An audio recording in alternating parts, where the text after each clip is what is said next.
all over Gauteng today. Why? Why is that? Why are you not celebrating Zelensky's visit to our shores?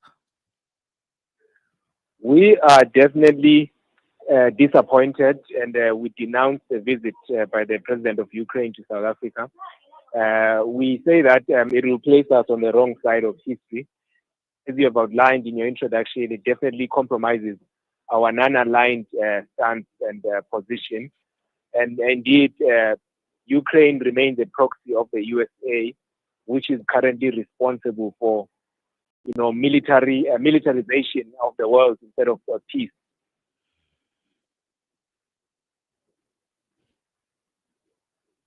Hello, can Yes, you yes, still hear me? yes, yes. I just lost you there for a moment. You mentioning some important points as I was reading through your statement. You mentioned that Zelensky's visit is an insult to our people's proud anti-apartheid and anti-fascist history. I'm paraphrasing. Can you unpack what that means in the South African context? It is definitely an insult because we know well that the regime in Ukraine, as we speak, supports backward, fascist, and reactionary organizations. And it has banned democratic and progressive organizations. The Communist Party of Ukraine is banned. And to just put in context the historical background, it has always been the Soviet Union and progressive movements all over the world that have supported the struggle for liberation in South Africa, whereas fascist organizations that Ukraine aligns with today were supporting the apartheid regime in oppressing the black people in South Africa. Mm, mm, mm, mm. How would you respond to someone that might argue that rejecting a head of state's visit is diplomatically extreme? What would you say to those who feel maybe South Africa should maintain neutral engagement with all parties when it comes to international conflicts? I would say that South Africa is a peace-loving nation. It is a nation that is based on a constitution that respects democratic values. Even the legitimacy of President Zelensky as a president is questionable because the term of office has ended.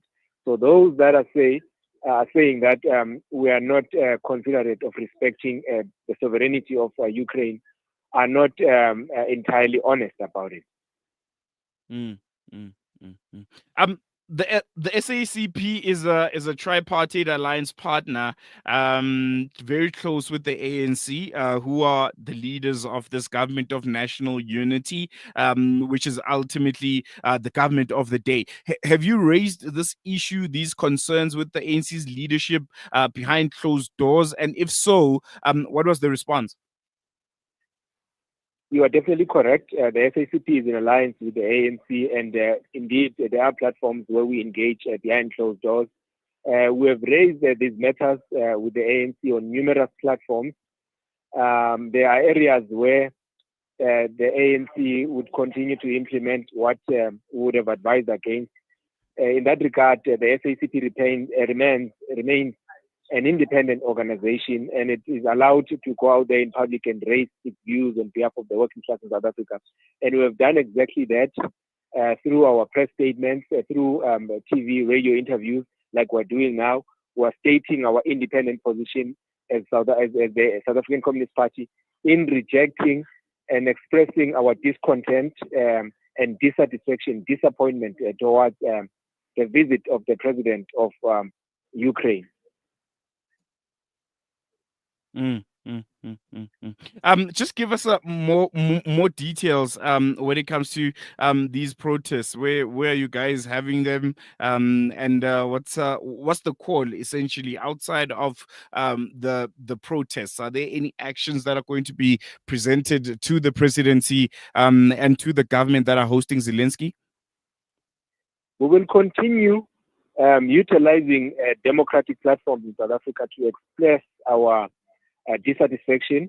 The SACP will continue to engage its ally, the ANC, and we will not stop organizing mass political actions on the ground and expressing the views of the working class and affirm their independent voice. We'll not stop doing that. We'll keep organizing our communities, working with progressive organizations like we are doing now, and raising these issues on the ground directly with the people.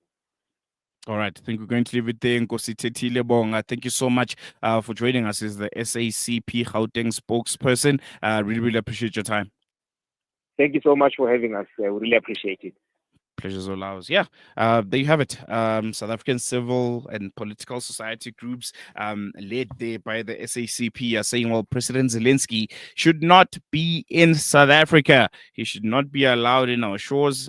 He's a fascist. He's a proxy of NATO and some of the Western allies. What do you think? What's your take? Should South Africa welcome Zelensky, or is his visit a betrayal of some sort, especially on our stance, how we have positioned ourselves and our relationship with Russia, or is South Africa doing the right thing? You know, we've always positioned ourselves as being non-aligned. We always said, you know, we will listen to anyone, you know, that's willing to come to the table and talk. You know, we believe in the power of dialogue, and speaking to Zelensky makes up part of that conversation, especially when looking into how the world is changing. You know, there seems to be an important call for a multipolar world, which is rooted in cooperation, that's taking place because of how multilateralism has been losing ground, and there's an important role that a country like South Africa, you know, should be playing when it comes to shaping that vision. You know, that vision of a multipolar world, which is rooted in cooperation, especially amid these increased global tensions. So yeah, it's going to be an interesting one. We'll be giving you the latest when it comes to Vladimir Zelensky's visit to South Africa, some of the discussions that are going to be had. We'll try and get in touch with probably the ambassador of Ukraine to South Africa, just to, you know, hear some of the discussions that are being had, and if it was a successful trip. So yeah, I think important conversation, important visit, and you can engage with us. Do you welcome Vladimir Zelensky being here, being to South Africa, and, you know, engaging with our leadership on some of the most pressing issues of the day, the Russia-Ukraine, you know, war, being obviously top of the agenda, I would imagine. You have, you know, Donald Trump and the United States now in the picture. Some people are saying, well, this is one of the reasons why Vladimir Zelensky is actually coming to South Africa, is because he's lost favor with the United States of America. We also, you know, that engagement he had with Donald Trump and how disrespected, hey? How disrespected and mistreated Vladimir Zelensky was subjected to by Donald Trump. And yeah, they're no longer funding him in this war against Russia. And I think he's looking for new friends now. And South Africa, they member of BRICS, friends with Russia. Hey, yeah.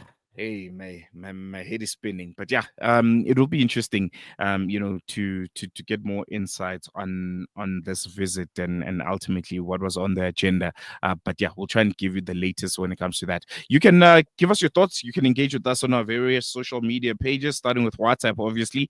Our studio line is 061 766 0355.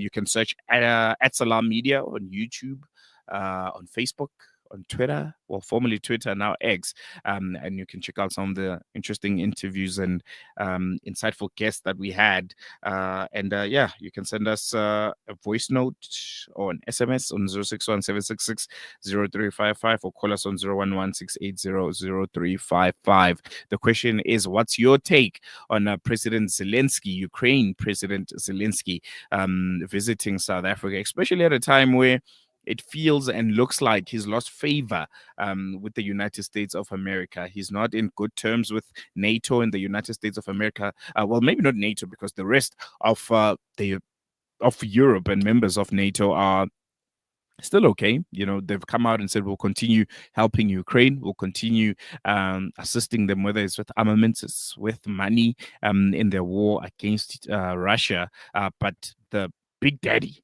of NATO is obviously the United States of America. They are the biggest funders of that treaty organization, and they are not footing the bill anymore when it comes to Ukraine. So yeah, Zelensky is here. He's in Pretoria, and it's interesting what kind of conversations you'll be having with President Ramaphosa. And hey, wouldn't this further alienate us when it comes to our relationship with the United States of America? Because Donald Trump, he made it clear. His stance when it comes to Ukraine, that it's they're going to stop funding this war. They have. He attacked Ukraine for not recognizing Ukraine. He attacked Ukraine rather for not recognizing Russian occupation of the Crimea region. And yeah, it looks and sounds like that he's not interested anymore. And now you have South Africa, who already our diplomatic ties with the United States of America are in a deep freezer, cold. And we have Zelensky coming here. Hey, really interesting times. Really, really interesting times. We're going to take a quick break. When we come back, news and views continues. But we want to hear your engagements. We want you to tell us what you think when it comes to the issue of Ukraine, Russia, the United States of America, and ultimately our country, South Africa, how we are interacting with this new world order, and how it has shaped the world going forward. And we have some comments coming in. We have the username is Panic Button on YouTube. They're saying all efforts to end the war are welcome, but Zelensky should not be given any privilege or honors. The man is a corrupt puppet who has led his country to disaster and cost hundreds of thousands of lives. That's one take, Panic Button. We see you. Thank you for your engagement. We also have another comment here from Abdul Razak Ishmailov. Zelensky also supports ISIS real genocide. ISIS real genocide? What do you mean, Abdul Razak, man? What do you mean? What do you mean? What do you mean? Oh, there's another comment coming in. Don't forget, Zelensky is a Jew, so one more reason he should not come to SA. This is another comment from our listener. I think this is coming from our WhatsApp. So yeah, there's a lot of comments. You can tell us what you think. You can give us your insights on WhatsApp. Our studio line is 0116800355. You can engage with us. You can call us. Hey, just take calls. You can call us. Our line is 0116800355. You can be anonymous. You don't have to state your name, but we want to hear your thoughts, because ultimately, these state of affairs affect us. How we react to the world, how our leadership reacts to the world, ultimately affects us. I mean, for instance, I think at this point we can all agree that what's happening with the United States and how they've been treating us is ultimately because of that ICJ case. It's not a case that we can even discuss withdrawing, but it's because of that, the pulling, the recalling, or dismissing of Ibrahim Rasool and him being labeled as persona non grata ultimately was because of South Africa's stance on Palestine and that ICJ case against Israel. And this is not even a question.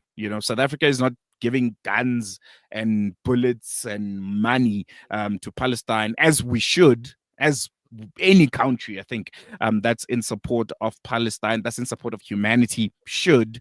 But we are not. We're ultimately putting Israel in front of the world court and saying, well, you've been accused of a genocide. Prove your case that you are not. Easy. But the United States of America, well, they're the big daddy and sugar daddy of Israel. And, they're saying you're not gonna question them, because ultimately when you question them, you're questioning us as an accomplice. And that saw tariff hikes happening, that saw the cutting of funding to South African projects. USAID comes to mind. So ultimately these issues, comes to my point, affect us. They affect how the world sees us, how the world views us, and how the world tries, to engage with South Africa as a very, very important global player. So yeah, continue to engage with us. Abdul Razak, we see your comment. Unfortunately, don't have time to read it, but maybe at the end of the show when we wrap up, we're going to take a quick break. News and views continues after this.